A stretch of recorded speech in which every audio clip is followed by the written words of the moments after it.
I rented the cabin because I wanted silence and time. I told myself I needed it to finish a novel that had stalled for months.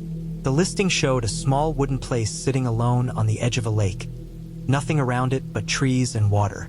No Wi-Fi, no phone service. A dirt road that ended at the shoreline. It sounded perfect in the way isolation always does before you actually experience it. I arrived at dusk after a long drive on roads that kept narrowing. The last mile was rutted and soft, and my tires slid a little where the ground stayed damp. The lake appeared through the trees like a sheet of dark glass. The cabin sat close to the water, raised on short blocks, with a small porch and a single window facing the lake. The wood was weathered gray.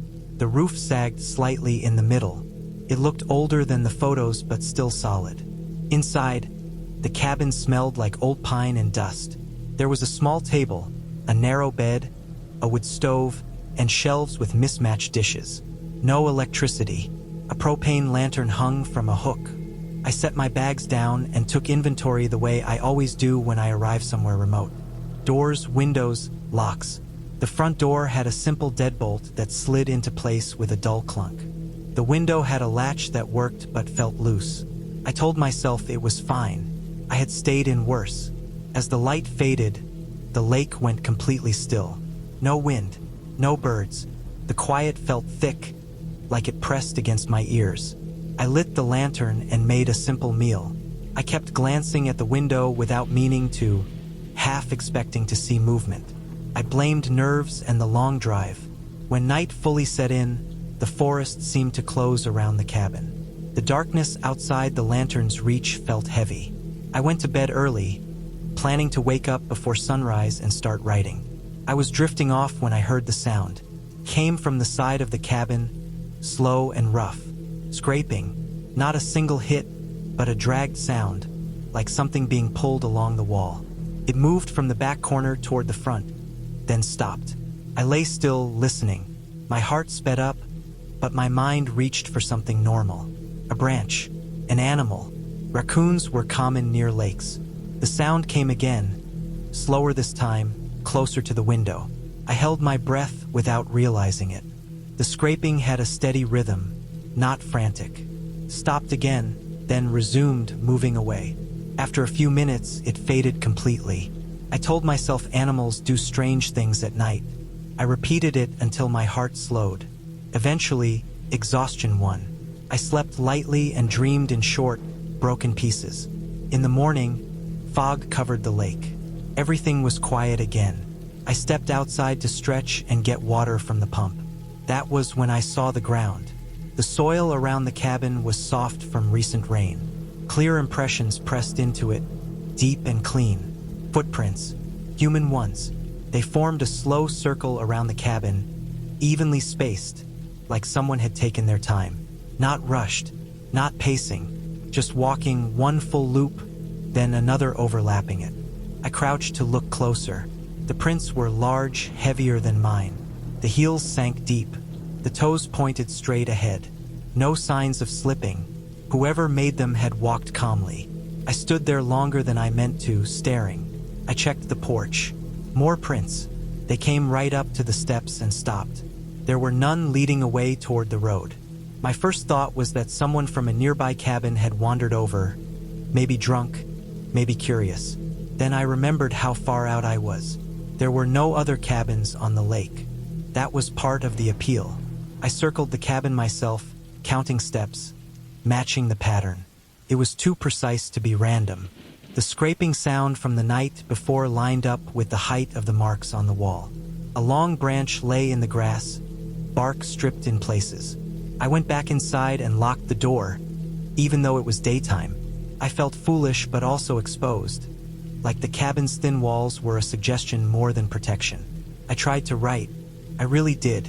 I set up my notebook at the table and forced myself to focus on sentences. Every few minutes, my eyes drifted to the window.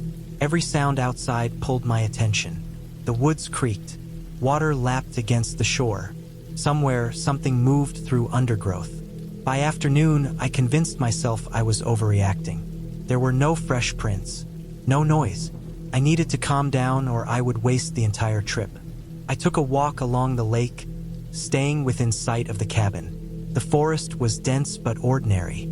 No signs of camps, no trash, no paths except faint animal trails. That night, I prepared more carefully. I brought the lantern close to the bed. I stacked a chair against the door. I placed my car keys and a flashlight within reach. I told myself I was being smart, not scared. The scraping started later than the first night, close to midnight. It was closer this time, right under the window. The sound was slower, more deliberate. It paused, then resumed like whoever or whatever was doing it was listening between movements. My body went rigid. I did not move. I did not breathe deeply. I counted seconds. The scraping shifted to the door. I heard a dull tap, once not hard enough to be a knock. Then nothing. Minutes passed. My legs cramped from staying still. Finally, footsteps moved away. Not hurried, not loud, just steady steps in the dirt. I did not sleep after that. Morning light felt like relief and betrayal at the same time. Outside, there were new prints, more circles. This time, they were closer together, tighter around the cabin. One print stopped directly in front of the window. The soil there was pressed deeper than the others, like someone had stood and leaned forward. I packed my things slowly, fighting the urge to rush. I told myself panic would make mistakes. I planned to leave after one more look around, just to be sure I wasn't missing something obvious. Behind the cabin, near the tree line, I found a narrow path I hadn't noticed before. It was worn just enough to be intentional. It led to a small clearing where the ground was packed hard. In the dirt, there were older footprints, layered and faded. This was not new.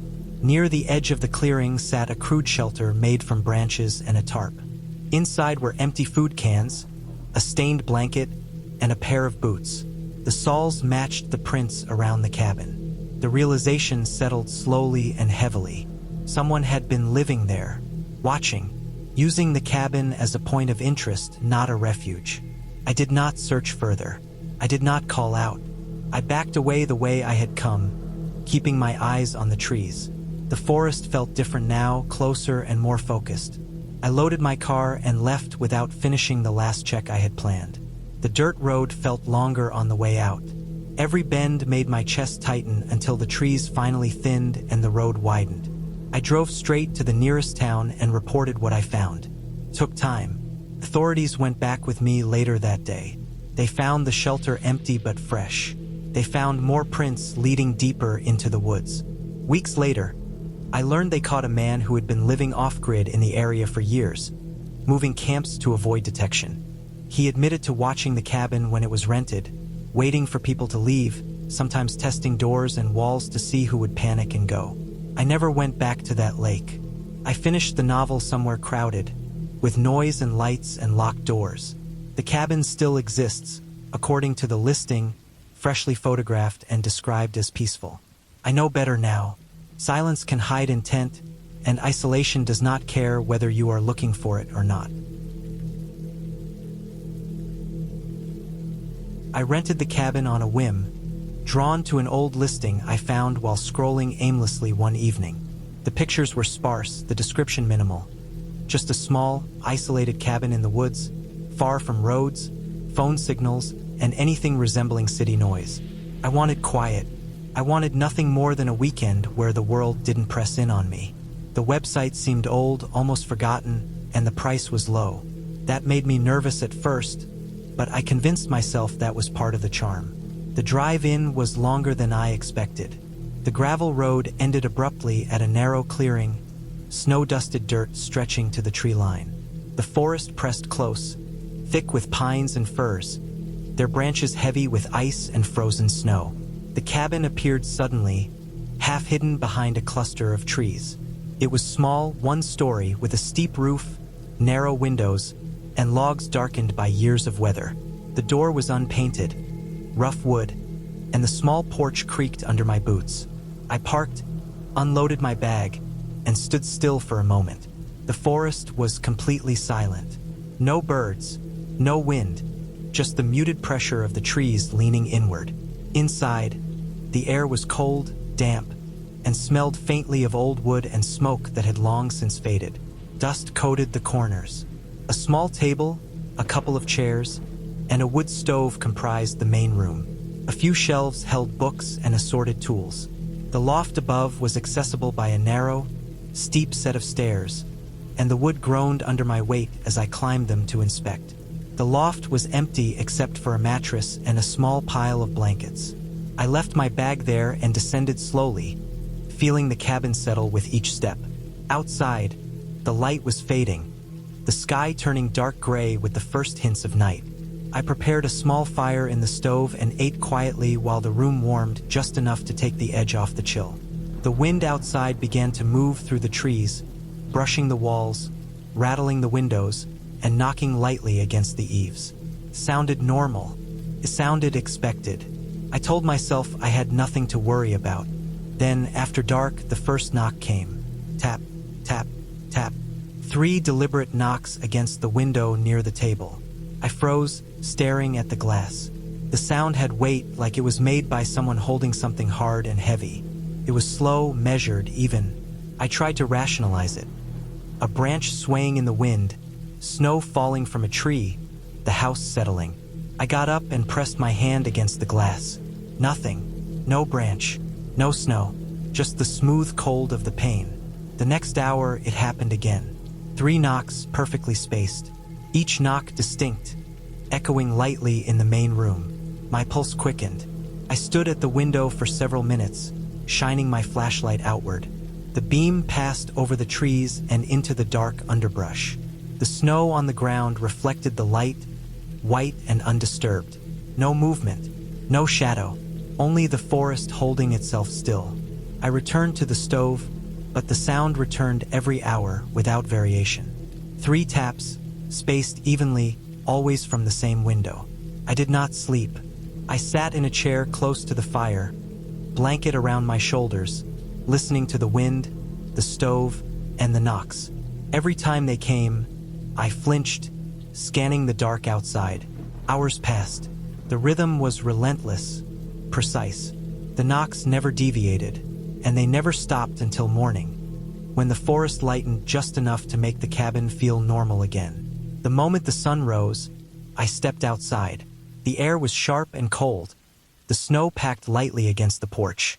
I inspected the window first, expecting nothing, hoping it had been branches, maybe ice falling from the roof. That's when I noticed the wall. Long, deep scratches ran along the wood, perfectly vertical. They were impossibly high for someone standing on the ground. I measured with my arm and the length of my body. There was no way a person could reach that height without a ladder or climbing the wall. The grooves were deep, pressed into the wood with force, each one deliberate. The wood around them had splintered slightly, sharp edges where the pressure had been concentrated. I circled the cabin slowly, scanning every wall. The scratches only appeared on one side, the side facing the trees. No footprints led up to them. The snow was untouched near the base of the wall. No signs of anyone climbing, no disturbance in the ground. It was as if the marks had appeared without anyone ever touching the snow. I examined the loft stairs. No marks, nothing displaced. Inside, everything was in place. The stove was cold now, the blankets untouched. I traced the path of the knocks in my mind. The window in question was near the center of the wall, almost directly beneath the loft. The height of the scratches suggested that something, someone, or some force had applied pressure from above the ground, right where no one could normally reach. I felt a cold weight pressing in. The cabin, once comforting, now felt exposed, watched.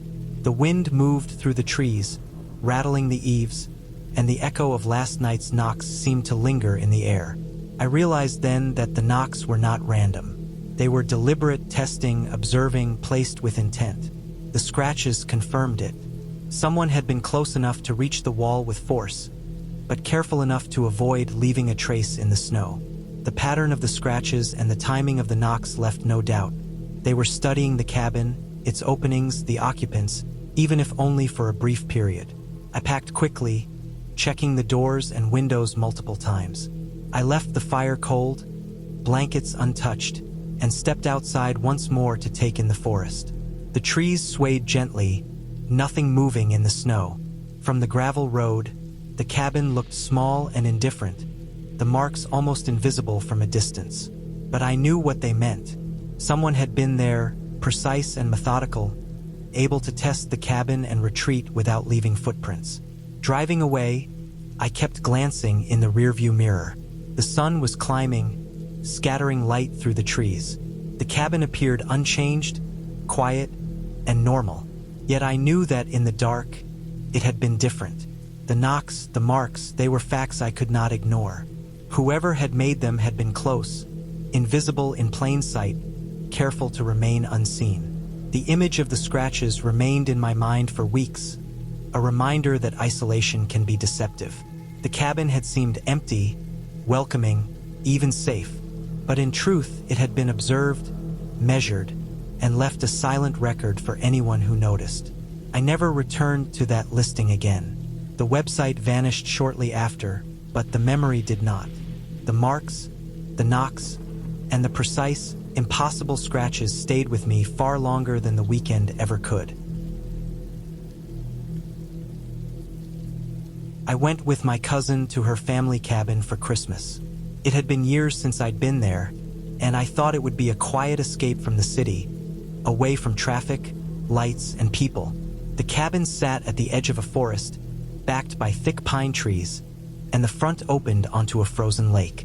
The snow already covered the ground, thick and heavy, and the path leading up to the cabin had only the faintest tracks, probably her family's from a week ago.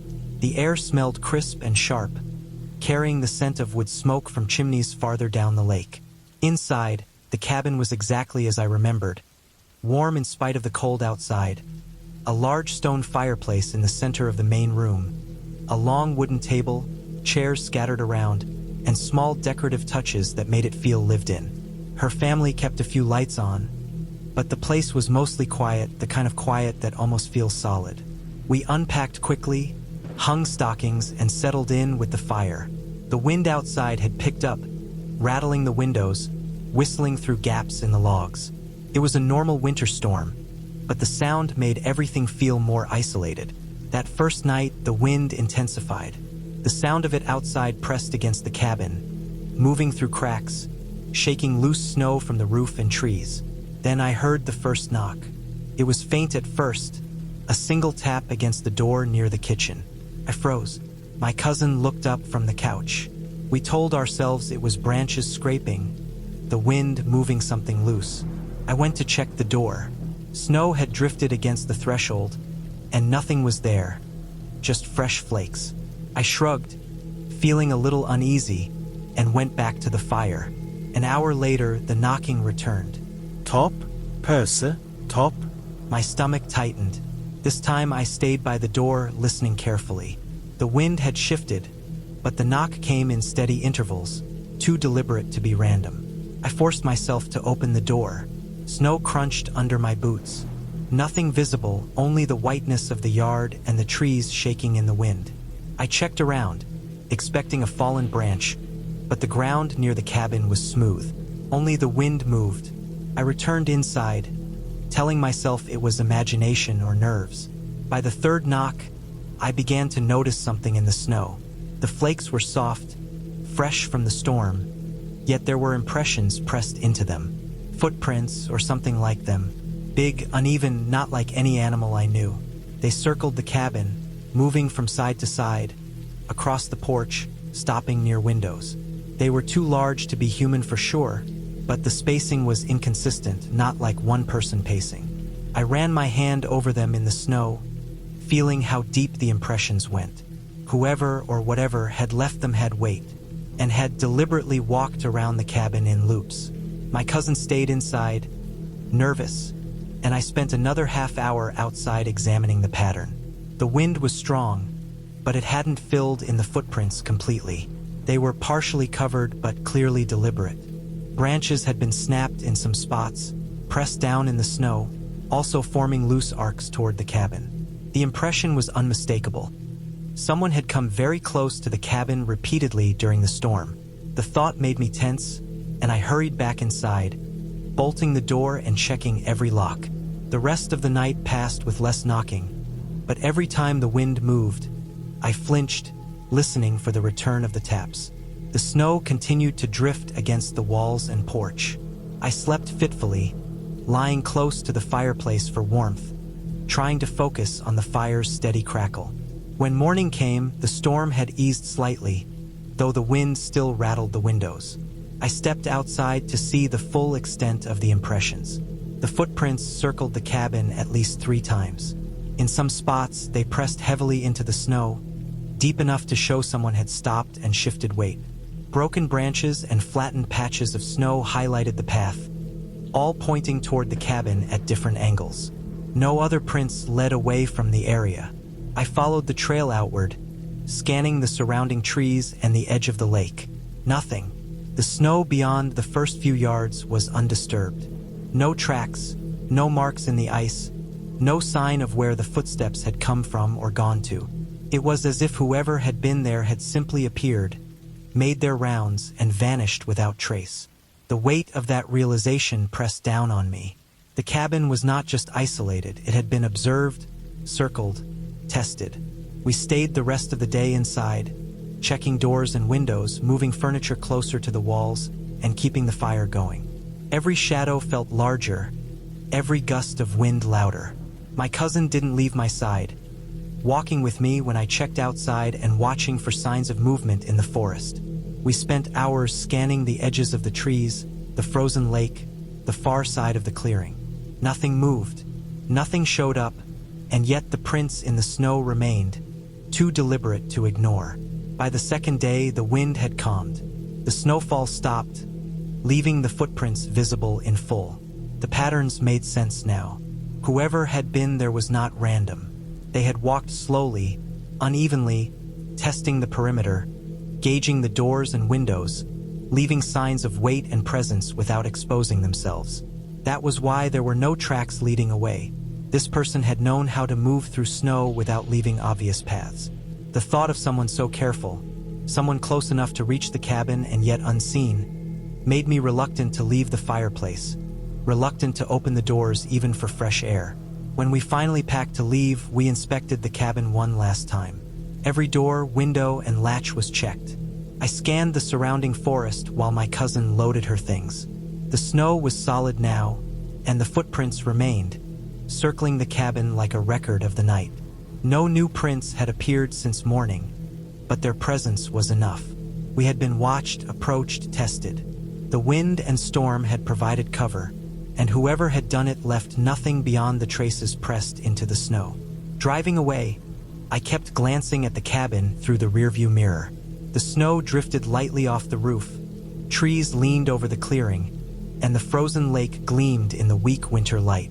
Everything looked calm, peaceful even. But I knew better.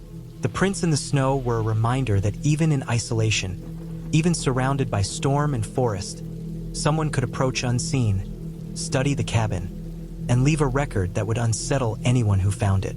We returned home without incident, but the memory of those prints stayed, a cold, quiet warning. The cabin itself had not changed, but the night had, and we understood now that silence and snow could conceal observation just as easily as they concealed beauty.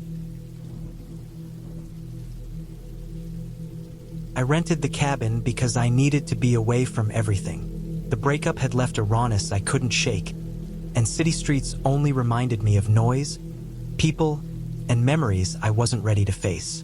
The cabin was off a gravel road that ended at a small clearing by a frozen creek. A lofted structure, weathered cedar siding, small windows, and a steep roof. The kind of place that looked more solid than it felt inviting. It promised quiet, solitude, and enough distance to think without interruption. I arrived late afternoon. The air was cold, crisp, and smelled of wet pine. Snow covered the higher branches, melting slowly against the weaker sun. The parking area was narrow, just enough for my car. The path to the cabin steps was slippery and uneven, but I made it without incident. The door creaked as I opened it, carrying that dry, musty smell of winter, old wood, and dust. Inside, it was dim but tidy. A small wood stove sat in the corner, a kitchen table near the window, a few chairs, and a couch with flattened cushions. The loft stairs hugged one wall, narrow and steep. There would groaning under weight even when I climbed carefully. I dropped my pack, set down my boots, and moved from window to window, taking in the forest that pressed close on all sides. I could see the creek, gray and thin with ice, the snow-covered underbrush, and the tall pines forming a wall around the clearing. No one would come this way without intending to. I liked that. I spent the afternoon unpacking slowly. I set out my clothes, cleaned the small kitchen counter, and stacked wood near the stove. By the time the sun sank behind the trees, shadows stretched long across the floor. The light through the windows made the walls glow faintly orange. I lit the stove, and smoke curled lazily up the chimney. The fire took some coaxing but eventually warmed the room. I settled on the couch with a blanket, feeling the stiffness in my shoulders, listening to the faint crackle of the flames and the wind moving through the trees outside. The sound of branches scraping against each other made the cabin feel more alive than I expected. Alive in a way I didn't want to feel at first, but it was the quiet I had hoped for, nonetheless. I went up to the loft later to check it out. The stairs groaned sharply under my weight. The loft itself was narrow with a low ceiling. A mattress lay against the wall. There was room for storage, a few shelves with books left by the previous renter. Nothing unusual. I ran my hands along the railing, looked down at the main floor, the fire below me, the orange glow of the window light spilling onto the floor. Everything felt in order. I returned downstairs, feeling the familiar creak of the steps with each descent, my boots making dull thuds against the wood. I double-checked the lock on the door. The world outside looked dark now, almost completely black. The trees moved faintly in the wind, the snow clinging in little patches along the branches. Night came fast. I went to bed early, curling under the blanket on the couch. The air felt colder than I remembered, and the warmth of the stove faded after a while, leaving the room dim and drafty. I listened to the usual cabin noises, wood contracts and stretches in cold weather, doors settling, the wind brushing against the windows. I tried to focus on nothing, to just rest. Then I heard it. It was soft at first, almost dismissible. A creak from above. I froze. My eyes opened fully in the dark. Another creak, slightly heavier, like a footstep. Then another, slow, deliberate, coming from the loft. I stayed still, straining my ears. The loft was empty when I had checked. I hadn't forgotten anything there. The stairs were tight and narrow. Any sound there should have been obvious. Yet it continued, a rhythm, one step, a pause, another step. I told myself it was nerves, a trick of the wood. The cabin settled differently in the cold. The loft shifted slightly with the weight of the ceiling, and the stairs groaned under their own strain. But the sound persisted long enough to make me tense, to make me sit upright, gripping the blanket like it could anchor me to something solid. Eventually, the creaking stopped. Minutes passed. I lay back down, but sleep didn't come easily. Every faint shift of the floor, every gust of wind against the windows made me start, listening for the steps to resume. I didn't hear anything else that night. I dozed lightly, waking repeatedly, alert to the smallest sound. Morning came gray and muted. I got up slowly, noticing how cold the floor felt beneath my feet. Sunlight filtered weakly through the trees, making the snow outside shimmer faintly.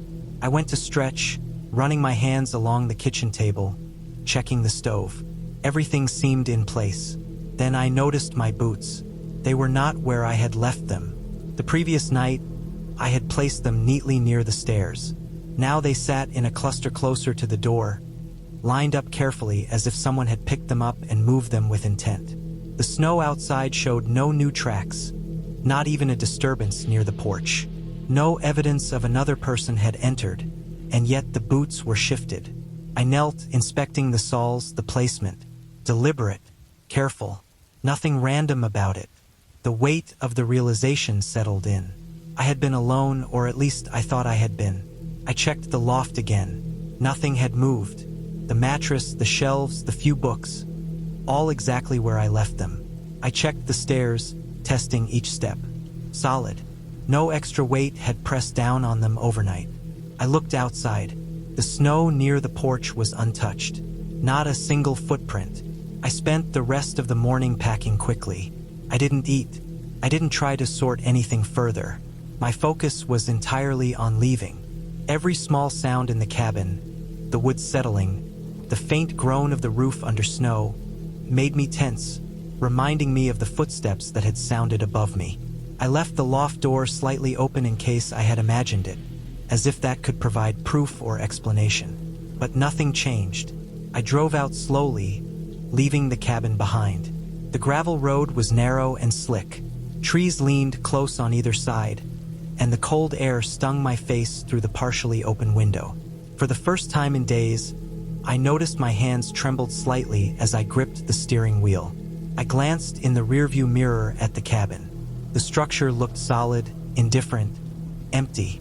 The snow on the roof glinted faintly. Nothing moved. Nothing should have moved. And yet, my boots had been shifted while I slept. I did not return to the cabin after that. I told myself the sound had been nerves, a trick of the stairs, the loft. But the boots remained a silent, immovable fact in my mind. Something or someone had been there, and there was no evidence except for that subtle, deliberate act. The thought stayed with me far longer than I expected. More real than any dream, more grounded than any imagination. I could leave the cabin, but I could not leave the certainty that the world outside, the quiet, the empty spaces, could hold presence even when you are certain you are alone. We rented the cabin because we were tired of noise. City noise never really stops, even at night, and we wanted a few days where nothing interrupted our thoughts. The listing showed a small place on the edge of a lake, surrounded by thick forest, no neighbors in sight. Promised quiet, isolation, and nothing else. That was exactly what we wanted. The drive took most of the day. The last stretch was a narrow gravel road that followed the water for a while before cutting into the trees. The lake appeared suddenly, wide and flat, reflecting the gray sky like metal. The cabin sat close to the shoreline, slightly angled, as if it had been placed there without much care. The trees behind it grew dense almost immediately, trunks packed tight, branches overlapping. Inside, the cabin was clean but old, with floors worn smooth, a small table near the window, a couch facing the lake. The air smelled faintly of damp wood and dust that had settled and never quite left. We unpacked, made food, and watched the light fade over the water. Everything felt calm. Too calm, maybe, but in a way that felt earned after months of constant movement. By night, the lake went still. No ripples, no wind. The forest behind the cabin swallowed sound completely. Even our movements felt loud inside the small space.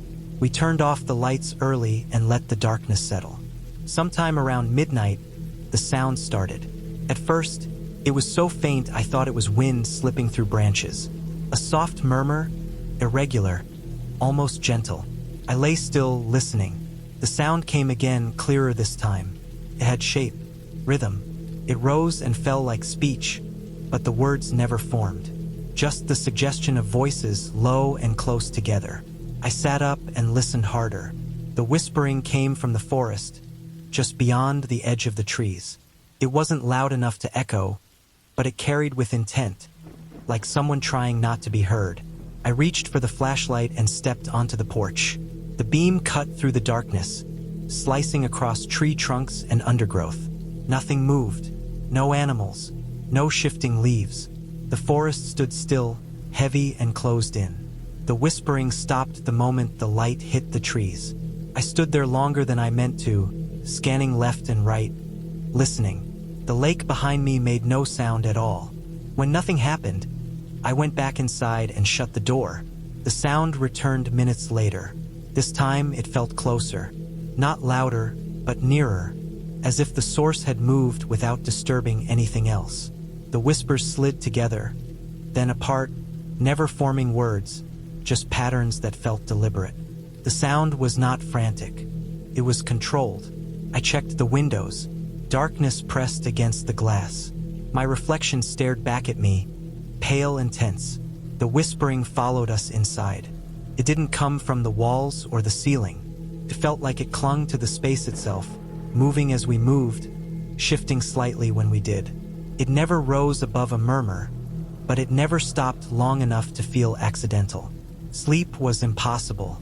Every time I closed my eyes, the sound sharpened, like my mind was filling in what it couldn't quite hear. I focused on breathing, on counting seconds, on the quiet sounds of the cabin settling.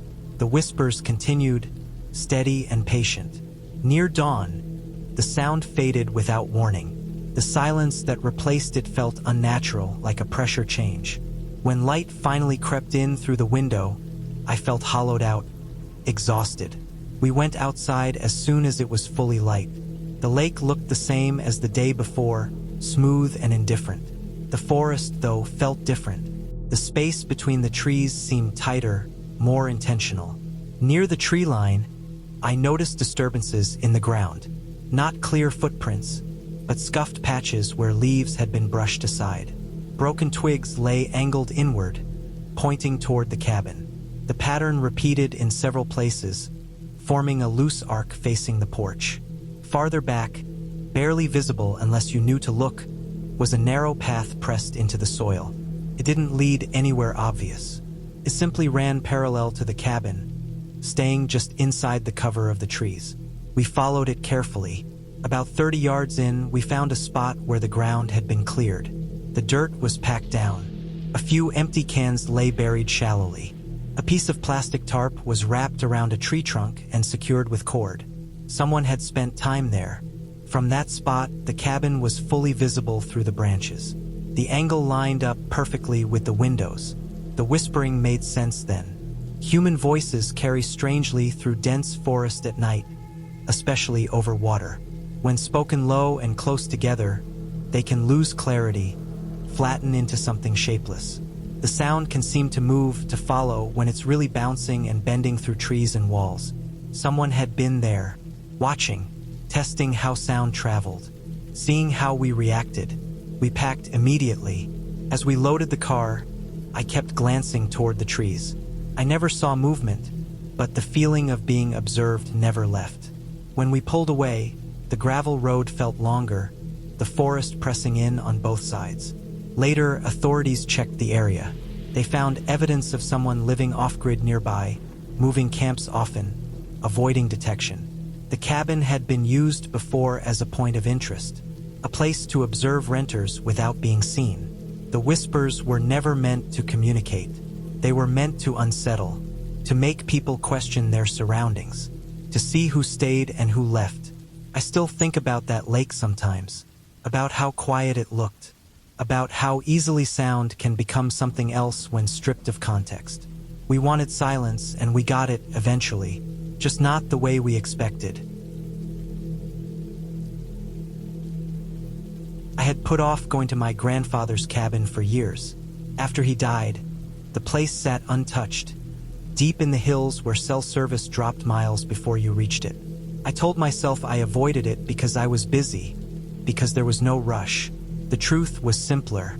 The cabin carried weight. It had always felt older than it was, like it absorbed time instead of passing through it. I arrived in the late afternoon, the road damp and soft from recent rain.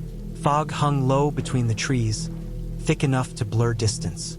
The cabin came into view slowly, its outline dull and gray through the mist.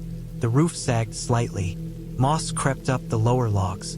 The porch boards bowed in the middle but held my weight when I stepped onto them. The air smelled cold and wet, with a sharp edge of rot. I unlocked the door and pushed it open. The hinges complained, long and strained. Inside, the cabin was darker than I remembered. Dust coated every surface. The furniture sat exactly where it had been decades ago. A couch along the wall, a small table, shelves lined with old jars and tools. The place felt sealed, like it had been holding its breath. I spent the first hour opening windows and letting the damp air move through. Outside, the fog thickened as the sun lowered, swallowing the tree line until the world felt small and enclosed. I worked slowly, sorting through papers, boxes, and old clothes. Most of it was useless now. Receipts, manuals, rusted equipment. Still, I felt obligated to touch everything, to acknowledge it before deciding what stayed and what went. As the light faded, the temperature dropped fast. I pulled on a jacket and lit a lantern. The shadows sharpened, stretching into corners and under furniture. I noticed the scratches then, along the doorframe leading to the back room. They were thin, shallow grooves, 4 of them grouped together, evenly spaced. They ran vertically, starting higher than my shoulder and ending just below. I stood next to them and measured with my hand. Too tall for me, too straight to be from shifting wood. They were old, edges worn smooth, but still clear. I checked the other door frames. More marks, same pattern, same height. My first thought was tools. Something dragged, maybe stored wrong. But the spacing felt intentional, repeated. I traced one lightly with my finger and felt the wood dip beneath the pad of my skin. The fog outside pressed against the windows, turning them into dull mirrors. Night settled fully, quiet and heavy. I locked the door and decided to sleep on the couch instead of the bedroom. The bedroom felt too far back, too boxed in. The couch let me see most of the room. I lay down with my jacket still on. The lantern burned low beside me. The cabin popped and shifted as the cold set in. Normal sounds, I told myself. Old wood adjusting. Then, sometime after midnight, the creaking changed. It came in slow intervals, steady and deliberate.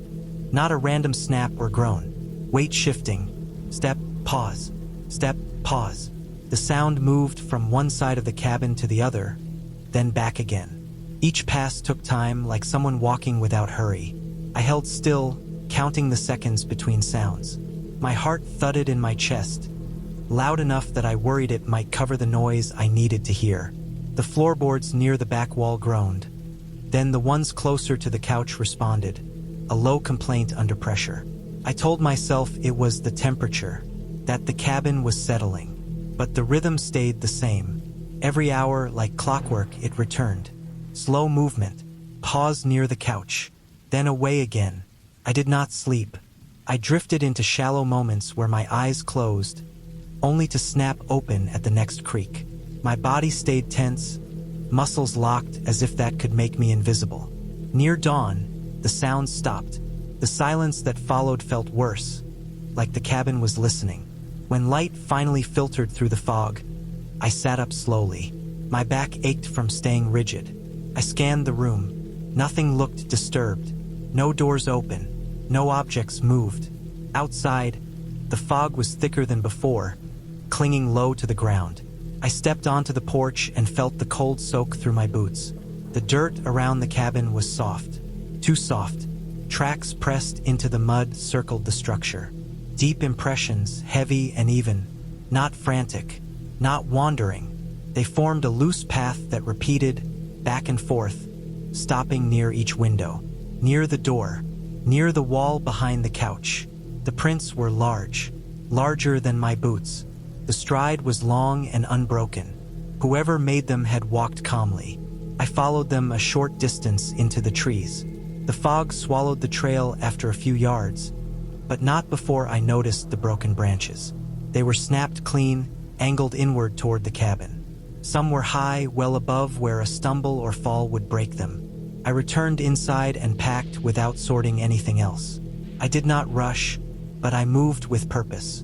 I kept my eyes on the windows, on the corners where light fell unevenly. Before leaving, I checked the scratches again. In the morning light, they looked deeper, more deliberate. I noticed faint marks above them, nearly invisible unless the light hit just right. Older, layered. I locked the door and drove away as soon as the road allowed. The fog thinned as I descended, lifting in patches until the forest opened up again. My chest loosened with every mile. Later, I learned more than I wanted to know. Neighbors miles away had reported signs of someone living off the land nearby years ago. A man who avoided towns, who moved camps often, who used abandoned places as shelter and observation points. He had been arrested once for breaking into remote properties, always at night, always leaving before confrontation. The cabin had not been empty. It had been watched. I never returned. The cabin was sold as is, its contents untouched. I kept nothing from it. Some places hold more than memories. Some hold patterns, worn deep by time and repetition, waiting for someone else to step back into them. I planned the trip to be simple and quiet. Late winter hunting had always helped me clear my head, and I wanted a few days away from people and noise. The cabin sat off a frozen river, far enough out that no one passed through unless they meant to. I had used it once years before. Back then, it felt rough but solid. This time, it felt smaller. The drive in took longer than expected. Snow covered the old access road, packed down just enough to make it slick. The trees leaned inward, heavy with frost, branches creaking under their own weight. By the time the cabin came into view, the sky was already fading toward gray. The river beside it was frozen solid, a wide white strip cutting through the forest. No tracks crossed it, no signs of life anywhere. Inside, the air was sharp and cold. My breath fogged immediately. The fireplace sat against the far wall, its stones cracked and dark with old soot. I tried starting a fire, but the draw was weak. Smoke pushed back into the room no matter how carefully I stacked the wood. Eventually, I got a small flame going, but it barely warmed the space. I kept my jacket on and accepted that the cabin would stay cold. That first night passed quietly. The wind moved through the trees. The river made low, distant groans beneath the ice. Normal winter sounds. I slept in short stretches, waking often to feed the fire and check the door. The second day was still and bright. I tracked along the riverbank, found fresh deer signs farther out, and spent hours moving slowly through the trees. Everything felt right during the daylight. The woods were open and honest in the cold. Nothing hid well. I returned to the cabin as the sun dropped, tired and hungry. That night, the temperature fell hard. The fire struggled again, flames weak and uneven. Shadows wavered across the walls as the wood popped. I sat on the cot cleaning my rifle, more out of habit than concern. The quiet outside felt deeper than before, like the snow had absorbed every sound. Sometime after midnight, I heard the first step. It came from outside the window nearest the river. A slow crunch followed by a pause. Then another. Footsteps in fresh snow. Not rushed, not light, heavy enough to compress the crust. I froze, listening. The steps continued, moving along the wall, circling the cabin. Crunch, pause, crunch, pause. The pattern stayed even, like whoever was walking knew exactly where they were going. I reached for my rifle and stood slowly, careful not to make noise. I edged toward the window and peered through the frost-clouded glass. Moonlight spilled across the snow, bright enough to show the ground clearly. Nothing moved. No shape. No shadow. The footsteps stopped directly beneath the window. I waited, breathing shallow. After a long moment, they resumed, moving away, continuing the circle.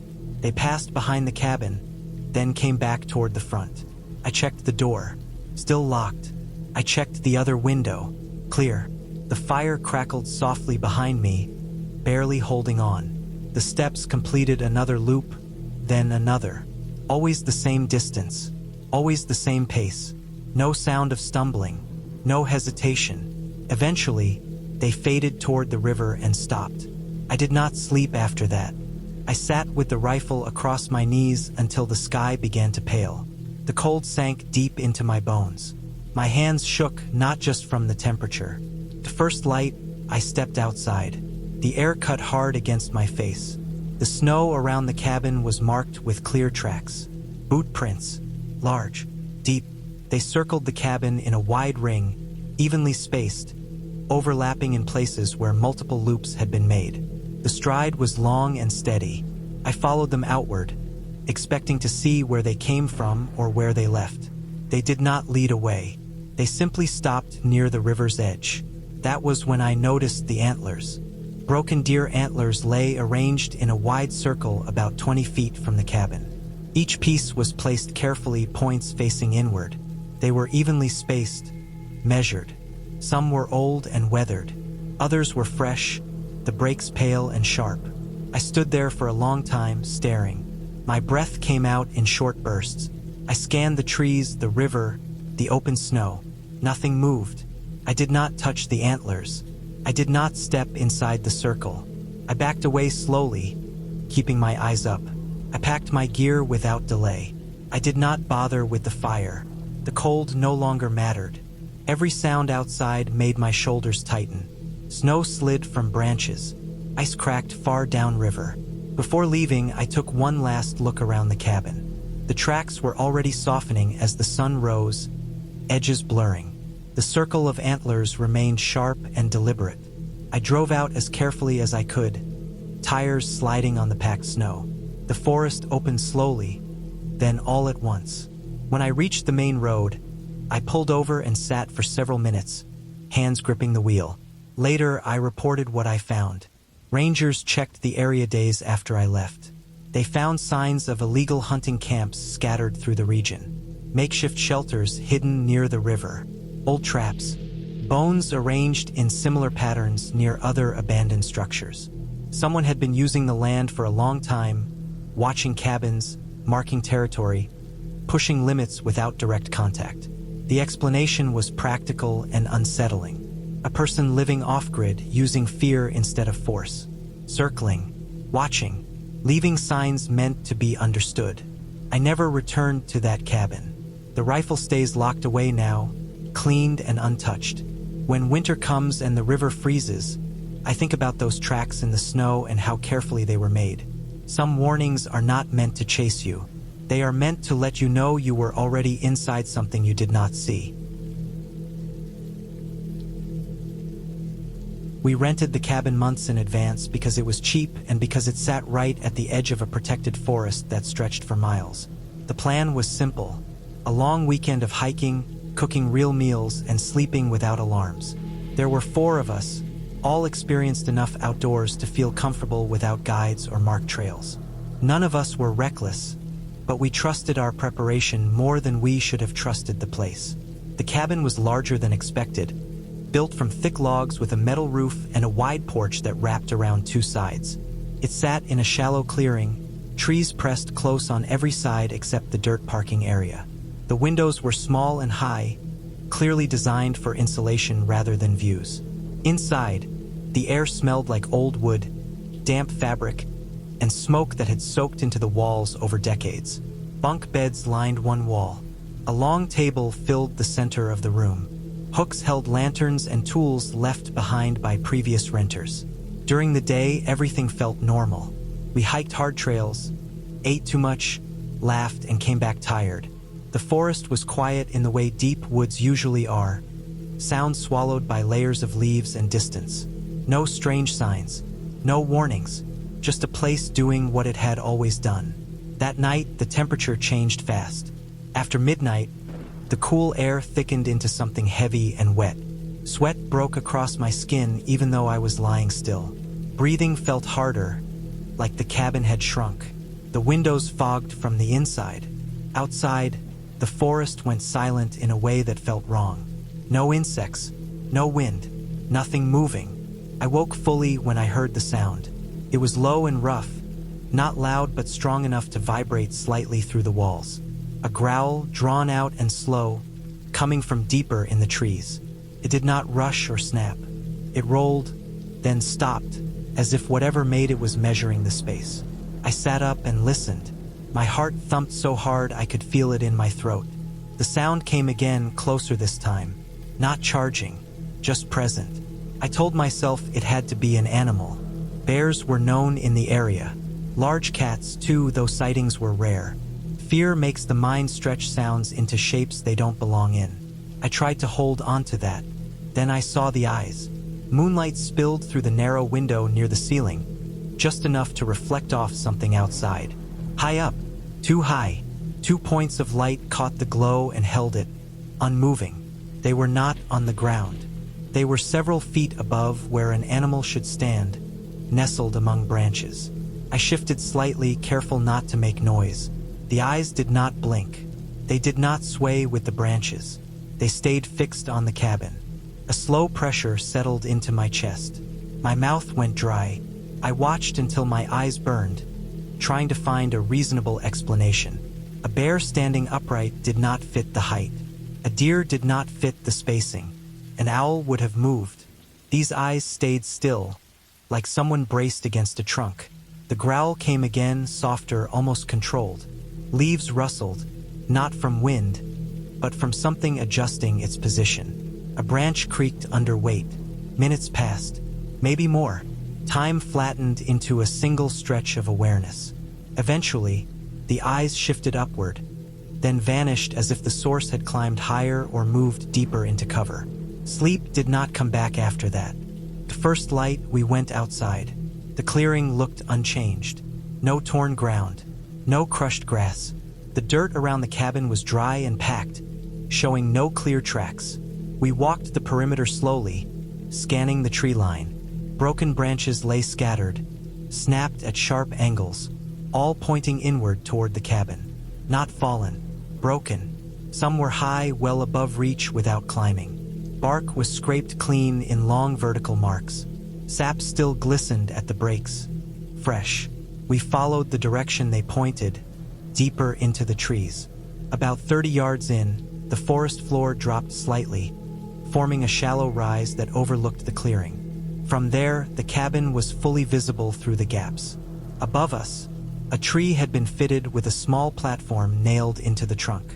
Old, weathered boards, a rope tied off and cut short, leaves arranged to hide the outline. It was a hunting stand, or something close to one. Under it, the ground was hard and clean, swept of leaves. No prints. Whoever had used it knew how to move without leaving much behind. We did not debate staying. We packed fast, not frantic, but focused. The air still felt heavy, like the place did not want to release us. Every snap of a twig made my shoulders tense. When we loaded the car, I kept my eyes on the trees, half expecting to see movement above us again. The drive out felt longer than the drive in. The road curved and dipped, cutting through forest that suddenly seemed endless. When we reached cell service, the tension in my body eased all at once, leaving me shaky and exhausted. Later, authorities searched the area. They found multiple platforms in different trees, space to give clear views of the clearing and trails. They found food wrappers buried shallowly, tools wrapped in cloth, and signs of someone moving camp regularly. No direct confrontation had ever been reported there, but hikers had gone missing for days before turning up disoriented, dehydrated, unable to explain where they had been. The explanation was simple and unsettling. Someone had been living there for a long time, using height and silence to watch. The growl was not an animal. It was a sound meant to test reactions, to see who would run and who would freeze. The eyes were real, positioned above where fear expects danger to be. The cabin was closed after that. The listing disappeared. The forest stayed open. I still hike, but I no longer trust quiet the same way. When woods go still too suddenly, when air turns heavy without reason, I remember those eyes in the branches and how danger does not always come from the ground.